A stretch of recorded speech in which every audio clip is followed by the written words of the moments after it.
का हो धनिया? तासे एगो बात बताई हो। का हो? आज हम एगो सपना देखनी है। का सपना देख रही? सुना सुनावा। आज के और आज के दिनमा सुहावन हो महलिया आए भीम मोरे रजऊ।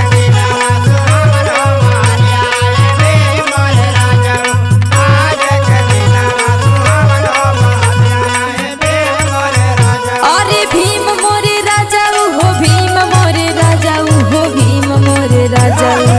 आज के दिनमा सुहावन हो महलिया आए भीम मोरे राजाऊ।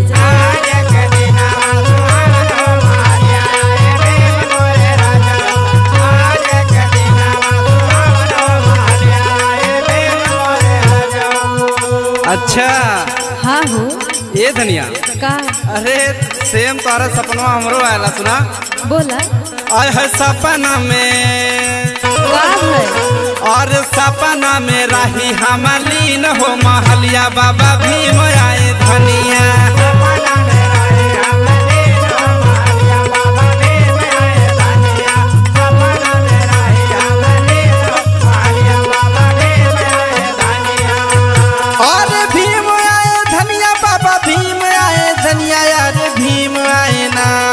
सपना में रही हम लीन हो महलिया बाबा भीम आए धनिया।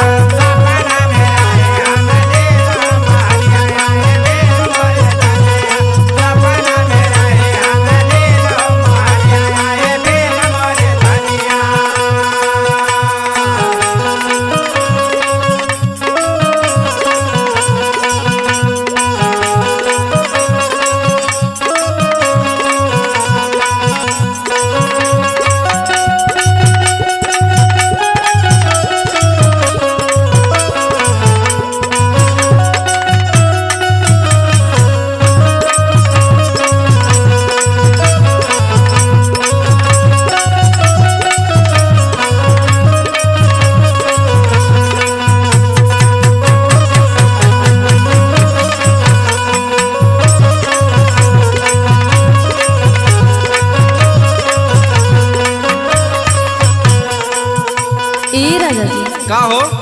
और बताई का? बतावा। चम चम चमकत रहे बाबा के सूरतिया।